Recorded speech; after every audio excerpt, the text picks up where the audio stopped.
Hi everybody, this is Frilioth and welcome to another Minecraft tutorial.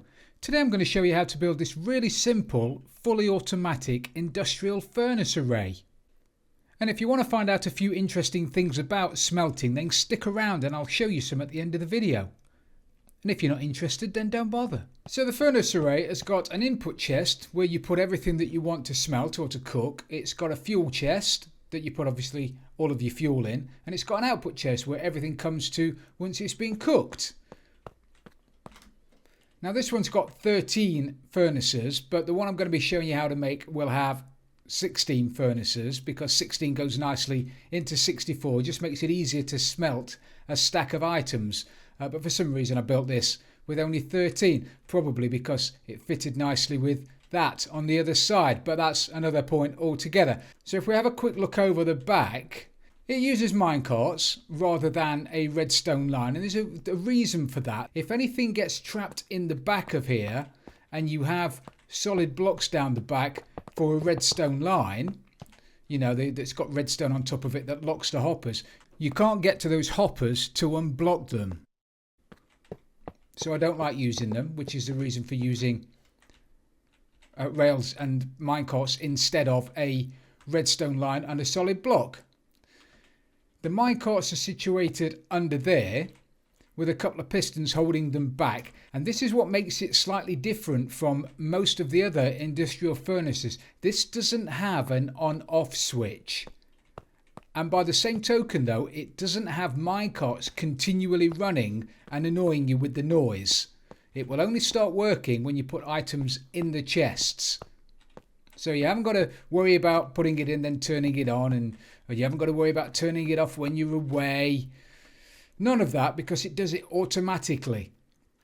And once you throw something in, it gets picked up super quickly by the Hopper Minecarts, then gets distributed along the back.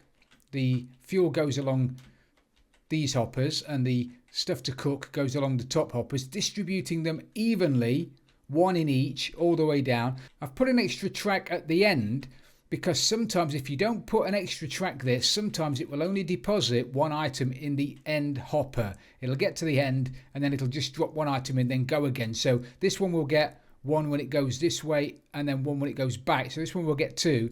On occasion, this one only gets the one. By adding another track at the end, it means that the last hopper will always get two, which is why that's there. Really, really simple.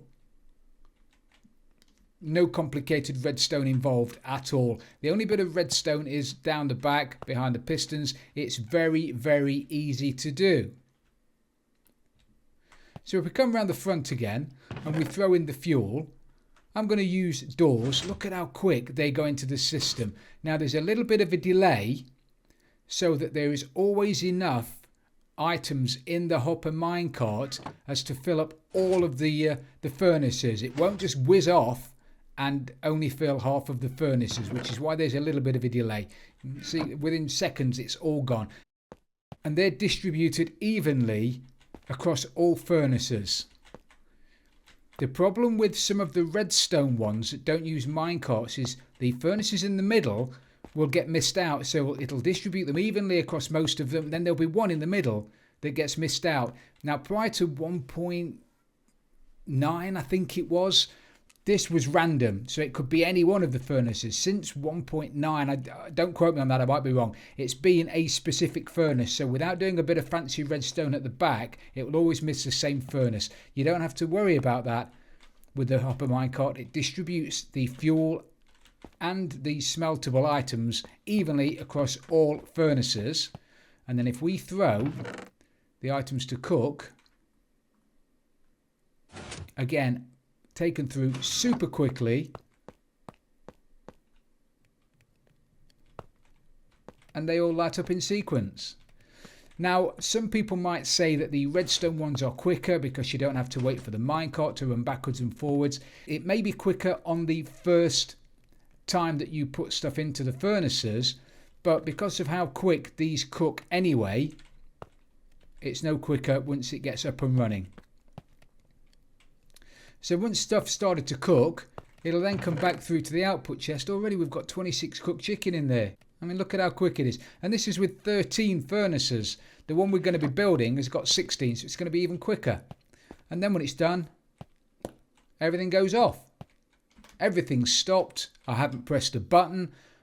I haven't had to worry about minecarts stopping and starting. Brilliant. I've also included 3 furnaces just here that are there in case you just want to smelt a few individual items. If you've just got 3 pieces of sand that you want to make into glass, or you've just got a couple of chickens you want to cook, you really don't want to be throwing them in the industrial array.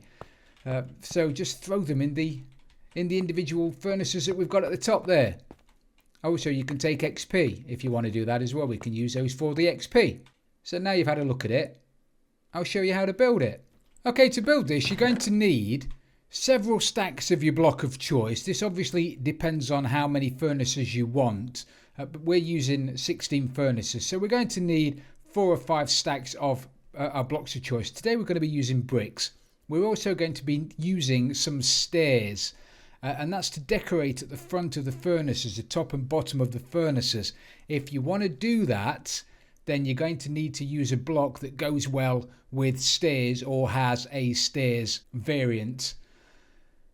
You're going to need as many furnaces as you want in the array. We're using 16. You're also going to need 3 times as many hoppers as you've got furnaces, plus an extra 2 for the output chest. You're going to need a handful of redstone dust, and you're going to need 2 pistons. These have got to be normal pistons, not sticky pistons.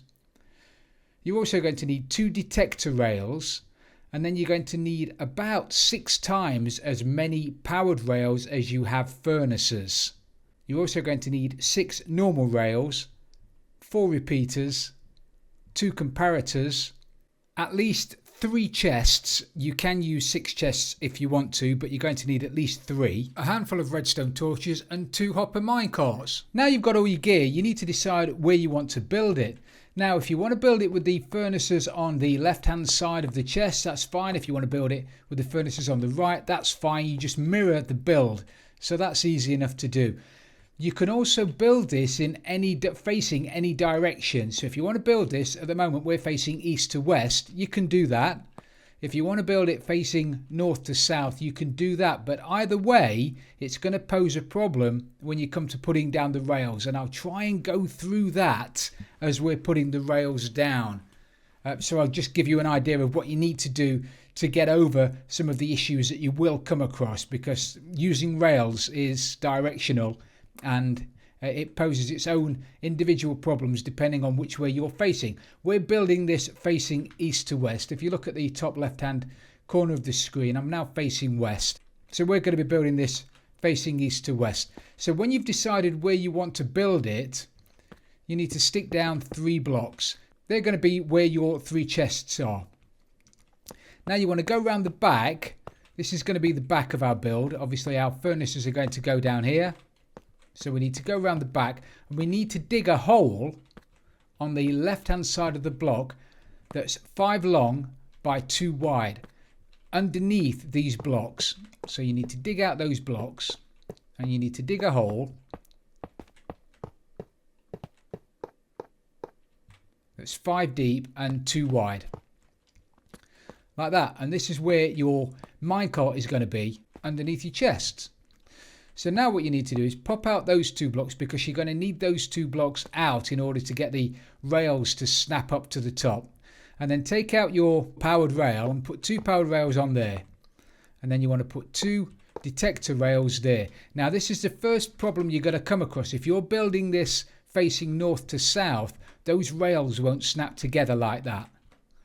Okay, if I can just try and demonstrate it. If you're facing north to south, if you put down your rails like that, and then you try and put down your detector rails like that, they're going to snap together. Rails will always snap together east to west. So if you're trying to put them down north to south, you have to do a little bit of fancy footwork. And to do that, you need to put one side down before the other, and you need to make one side longer than the other. So to get the rails down on the left hand side, you need to start a little bit further up and then put a block there, and then put a rail there, and then you can put in the detector rail where you want it, and then just extend out your powered rails a little bit, and then on the other side you can put down a temporary rail up there, and then you can put down your detector rail and then your powered rails, and it's fine. Then you can start deleting the rails at the top without worrying about it. But do not put another rail there.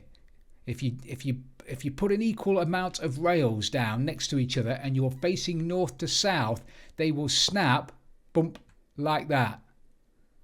Okay, so you'll always have to have one rail longer than the others when you're facing north to south. It's quite complicated, but you'll just have to do it until you've got it right. Trial and error is probably your best friend when it comes to placing rails, certainly if you're facing north to south. I've said north to south far too often. Apologies, I know I go on. But we're facing east to west, so we don't have to worry about that at the moment. So once you've got those like that, we can start putting down the powered rails. So take out your powered rails, and on the left hand side one you need to put down 2 powered rails, then pop out 2 blocks, put a torch at the bottom, cover the block over, and then put another powered rail there. So now all of those are powered. And on the other side you need to put down 1 powered rail, then pop out the block, torch at the bottom, block back in again, and then a powered rail on top of that. So now both powered rails are fully powered. Now we've done that, we can pop out those 2 temporary blocks there and put 2 blocks there, and then you want to put 2 blocks directly above your detector rails.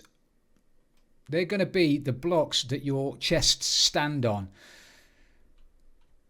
Then you want to just come to here and you want to pop out a couple of blocks there and do a little stair step up like that. And then you can put a normal rail there and then just do a line of powered rails, just appear a little bit, and then the same on this one, corner rail, and then a couple of powered rails. Now because we're facing north to south now, if you join these rails up at the end, they will snap east to west, like I tried to explain over there, but I don't know whether I did a very good job. So you're just going to have to just make sure that one line is longer than the other just while you're putting the rails down. If you do happen to put a rail there by mistake and it snaps together, just delete one and then just carry on. It's tedious, but it's not too complicated. So now you should have something that looks a little bit like that. Now it's time for a little bit of redstone. So come over to the left hand side as we're looking at it. All the furnaces are going to be down there and we're at the back, so we want to be the back left hand side of the build, and you need to pop out a hole here that is 3 by 2. Okay, so it's directly next to the detector rail, and you want it to be a 3 by 2 hole. Then you want to take out your comparator, put a comparator there coming off of your detector rail, leading into a redstone repeater on 4 ticks, that leading into a solid block with a redstone torch on the side of it, and then coming out of the torch you'll need another repeater on 4 ticks, that needs to go into another solid block, and on the top of that block facing over the track you need to put down your piston.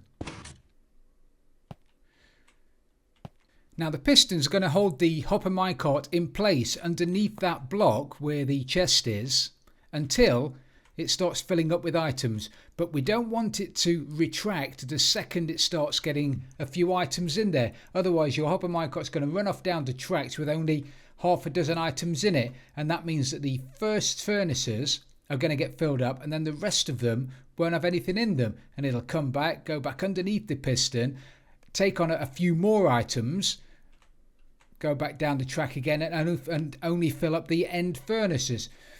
So we have to put a bit of a delay on it, and that's what the repeaters do. The repeaters delay it long enough so that the Hopper Minecart fills up with sufficient items to always fill up all of the furnaces. If you want to build this 64 blocks long and have a massive 64 block furnace, you're going to have to stick on quite a few more repeaters to delay it. Otherwise, your minecart is going to go off and only fill up half of your furnaces. Any more than 16 and you're going to need to start sticking on more repeaters. So now what you want to do is exactly the same on the other side. So we'll dig out the 3x2 hole, stick down your comparator, repeater on 4 ticks, solid block, torch, repeater on 4 ticks, solid block, and then your piston facing inwards. So now you should have something that looks like that. Now we can start putting our chests and furnaces in. So get yourself back round the front. You can take out your temporary placeholder kind of blocks. And obviously if you want to replace these 2 blocks with a nice block, you can do, because these are going to be the blocks that your chests are sitting on, and you will be able to see them underneath the chest. So we can pop those out and replace them with 3 nice blocks. Take out your chests, and this is going to be your output chest. So that's the chest where all of your cook stuff comes into. And then now we're in 1.13, we can crouch and put a normal chest next to it, and they won't join together. Before we would have had to have used a trapped chest. Now in 1.13 we don't have to. We just crouch and click down and we can put an individual chest next to it, which is brilliant. And this is going to be your chest for your fuel, and then crouch again, chest there, and that's going to be your input chest. Now I think that looks fantastic, but if you think you're going to be having millions of things that you want to smelt and you want bigger chests, you want double chests there instead of single chests, you can do that. That's not a problem. You just need to put a chest there and then crouch. Don't click it. If you click it next to it, you put a separate chest down. You need to crouch and click it on the side of that chest, and that'll make a double chest. So click on the block next to it, you make 2 separate chests. Click on the side of the chest, you'll make a double chest. And then onto the next one, double chest, and onto that one, double chest. So if you want loads of smelting capabilities, and I don't know whether you'd ever need that many, but if you did, you can put down double chests. If you don't, and I don't, so I'm going to use single chests. Now we can put down the hoppers for the furnaces to stand on. So get yourself around the back, crouch, and put a hopper going into the output chest. So furnaces on the left hand side, output chest is here. You want a hopper going into the back of that. If that's a double chest, then you want the hopper going into the side of that chest rather than into the back of it. And then you want to put another hopper there. And then you want to put a line of hoppers depending on how many furnaces you want. So we're having 16. So we're going to have 16 hoppers. Like that. Now take your furnaces out and put your 16 furnaces on top of your hoppers. So when you get here, you need to just double check that you have a gap between the end of the furnaces and where your chests are. Okay, so you've got a 1 block gap. If that was a double chest, that hopper would go straight into the side of the double chest, but you still have the 1 block gap. Now take out your hoppers again, over the back, and you need to put a hopper going into the back of every one of your furnaces. And then you want to put a hopper going into the top of every one of your furnaces. So now you've got something that looks like that.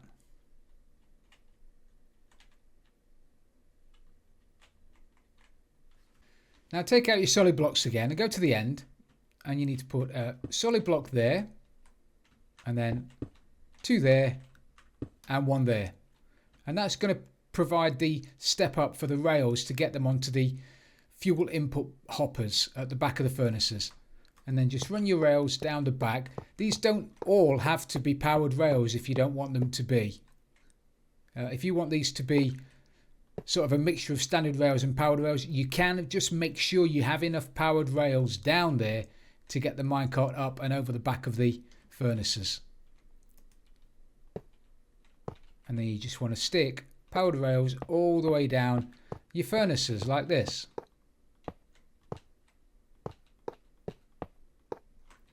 And then you want to stick a couple of solid blocks on the end, and then just extend the rails over 2 blocks. This is temporary, you're going to be deleting that one once you've put the rails on the top, but you're going to need them there to stop them snapping together when you get to this end. Now if you've filled these completely with powered rails, you're just going to want to come in 3 or 4 blocks, just pop out the block there, stick a torch at the bottom, and then you want to come over to this end. Now, because of how rails work, you can't pop that out and then put a torch underneath it and it lights the rest. For some reason, I don't know why, but it just doesn't work. So you're just going to have to pop out the one that's not working, put a torch at the bottom, and then put the rails back on top again, and they'll all get powered. And we'll worry about powering the ones at the top in a second. Now get your solid blocks again. We need to do a similar thing, but we need to get the rails up onto the top hoppers now. So come around to the end again, put a block there and a step up there. Across like that. And then up like that. And again, we just need to fill those with rails, powered or otherwise. Grab your normal rails. We'll stick a couple of powered rails there. We don't want it stopping halfway down, do we? And then you're going to have to crouch while you're putting these on top of hoppers. These want to come all the way down to the end. Then a solid block. And a powered rail right at the end. You do need powered rails at the end, otherwise the minecart won't bounce off the solid block and carry on. If they were just normal rails at the end, it would get to the end and stop. So the end ones do have to be powered. But when you're going over hoppers, you're probably best, if you can afford it, to put powered rails all the way down. It's just easier powering these. If we power them at either end, then it powers all of the rails, and you haven't got to worry about trying to power them with a torch or a lever in the middle and running the risk of locking one of the hoppers. So now we've done that, we can get rid of that temporary one at the end. We need to put a block there and a block there, and then we can stick a torch just there, which powers the top and the bottom halfway down. And then we want to stick one there with a torch on that, and that powers the rest. Now you want to do the same thing here as you did on the other side. So come to one end, pop out the blocks, a couple of blocks down, put a torch, same down this end. Now all you have to do is stick a redstone torch at the end to power these rails. Stick one under there. And finally, just stick a solid block at the end of these rails. So now all of your rails are powered and your stop ends are in place for your minecarts. So now you should have something that looks like this. Now that's all the mechanics in place. All we have to do now is decorate it. So grab the block of choice for decorating it and just, well, decorate it. Stick a couple of solid blocks there. We'll then run some stairs all the way down the front of your furnaces. That's going to hide the hoppers at the bottom. You can use solid blocks here if you want to. Come up 3 like that. Stairs again, upside down. Running all the way back down at the top. And then a solid line of solid blocks along the top of that to hide the rails at the back.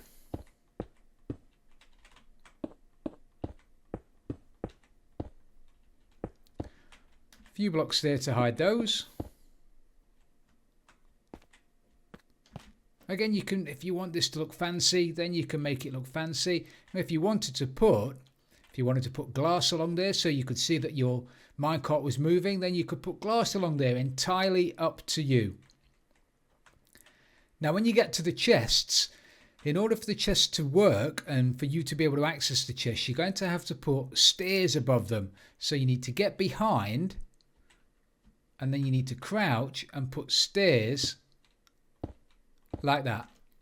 If you've got these double chests, you're going to need to put the stairs over the top of the double chests.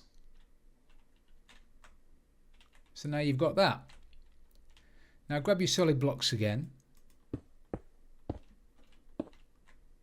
You need to put solid blocks like that, and then all the way along the top.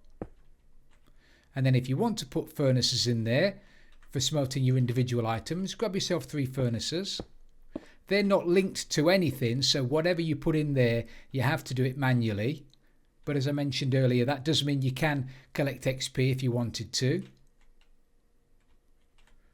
Now you can fill over the holes.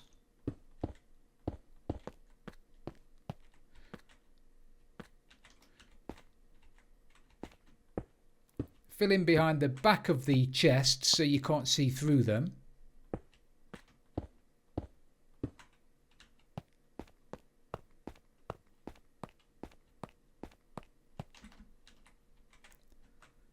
And unless you want to decorate it some more, you're done.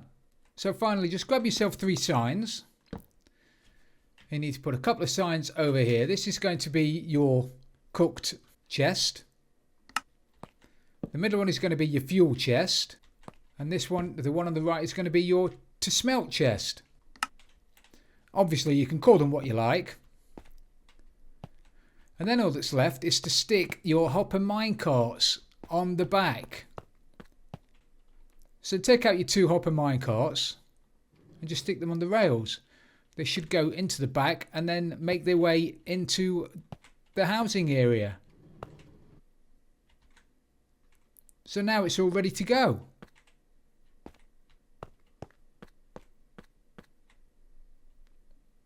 So now you just have to start using it.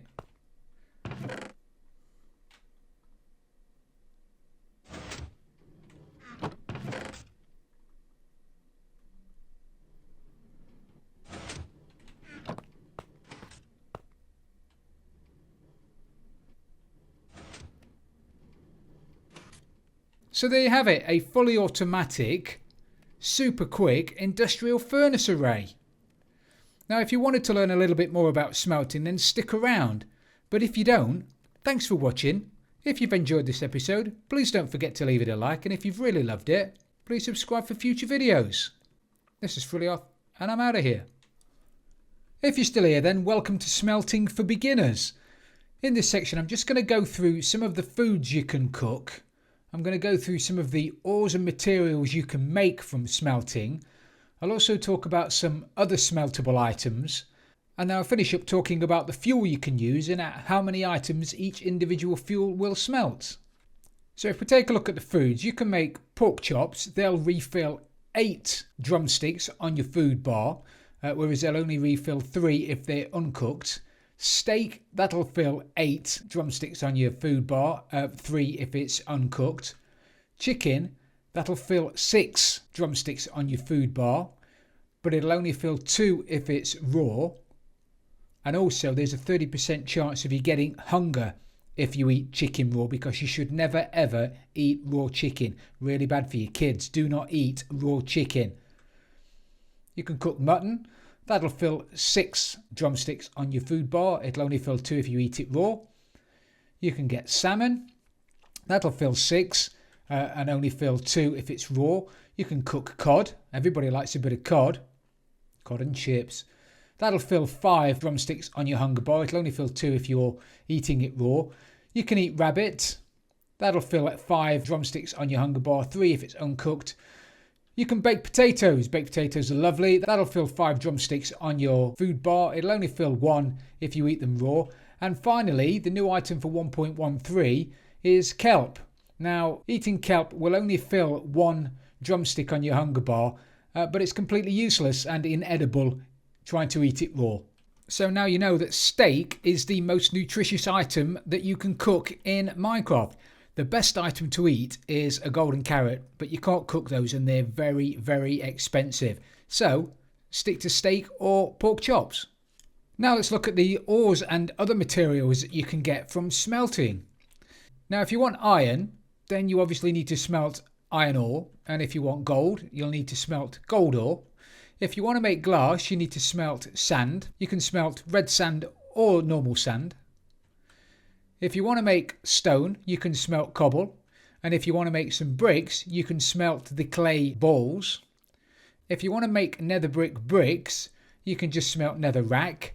And if you want to make terracotta, you need to smelt clay blocks. Now you get the clay blocks usually in swampland by mining it with a silk touch shovel. If you don't have a silk touch shovel, you can mine clay with a normal shovel, which will give you the balls, and then you just turn 4 of those balls into a clay block, which you can then smelt into a terracotta block. If you want cracked stone brick, you just need to smelt stone brick. And if you want glazed terracotta, you just need to smelt coloured terracotta.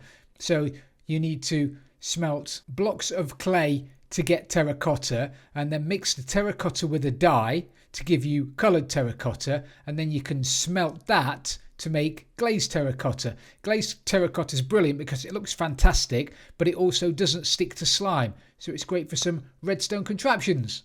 There are a few other things you can make from smelting. If you smelt cactus, you're going to get yourself cactus green dye. If you smelt any kind of wood block, that's the wood block or the new bark block that's in 1.13, you're going to get yourself charcoal. If you smelt chorus fruit, you're going to get popped chorus fruit, and you can make purple blocks out of popped chorus fruit. If you want a dry sponge, you're going to have to smelt a wet sponge. And an interesting note, if you start smelting a wet sponge and put a bucket where the fuel goes in your furnace, when the sponge is finished drying out, you'll have a bucket of water at the bottom of your furnace. And now you can smelt a sea pickle to get yourself lime green dye. Now you know what can be smelted, let's have a look at the kind of fuel you can use to smelt it. Now choosing the right fuel to smelt your items is key. What you don't want to be doing is using a bucket of lava to cook 1 piece of chicken. Otherwise, you waste 60 minutes and 30 seconds of cooking time, because the lava will continue, or any fuel will continue to burn even if there's nothing in the furnace to cook. So a bucket of lava will cook 100 items. If you put 1 item in there, the lava is going to burn for 16 minutes and 40 seconds and only cook the 1 item that you've put in it. It would be an absolute waste of lava. So fuel sources like lava or coal would be best used if you want to smelt really large amounts of items like stone or glass, for example. Now, although lava will smelt 100 items, it's non-stackable. So if you put a bucket of lava in a furnace, it will only cook 100 items. If you need to smelt more items than 100, you're better off using a block of coal. 1 block of coal will smelt 80 items, but it's stackable in 64s. So a stack of coal blocks in a furnace will smelt a massive 5,120 items. I mean, that's enough stone to make a castle. Next, we've got the Kelp Block, which again is new to 1.13. Now, a Kelp Block will smelt 20 items and it'll burn for 3 minutes and 20 seconds. The interesting thing about this is that it only takes 9 dried kelp to make a Kelp Block.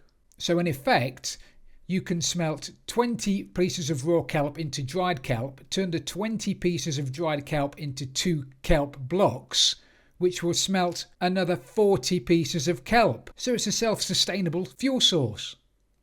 It's brilliant. Then we have blaze rods. They'll smelt 12 items and burn for 2 minutes. And then we have normal coal and charcoal. That'll smelt 8 items and burn for 1 minute and 20. And then we've got wood blocks and their derivatives. So pretty much any block that contains wood, with the exception of a few that I'll talk about in a second, will smelt 1.5 items. And these include things like wood blocks and wood planks, wooden pressure plates, any wooden fence, any wooden gate, any wooden stairs, trap doors, crafting tables, bookshelves, chests, trap chests, daylight sensors, jukeboxes, note blocks. Pretty much any item made out of wood, with the exception of slabs, doors and wooden tools, will smelt 1.5 items and burn for 15 seconds. Prior to 1.13 you could use mushroom blocks as fuel, but you can no longer do that. Ladders and fishing rods will also allow you to smelt 1.5 items and burn for 15 seconds. And then wooden tools and any wooden door will smelt 1 item and burn for 10 seconds. A wooden slab's going to smelt 3/4 of an item and burn for 7.5 seconds. And then other exceptions to the wood rule are bowls and sticks and wooden buttons and saplings. They'll cook half an item and burn for 5 seconds. If you've got a decent wool farm, a block of wool will cook half an item and burn for 5 seconds. And a piece of carpet will cook 0.335 of an item and burn for 3.35 seconds. Now carpet prior to 1.13 was a particular favourite with redstoners because you could dupe it using a carpet duping machine, but that's been patched in 1.13, so you can't do that anymore. And in case you're interested, it takes 10 minutes and 40 seconds to smelt a full stack of 64 items in a single furnace. So now you're an expert on smelting. So get out there and smelt something amazing. This is Frilioth and I'm out of here.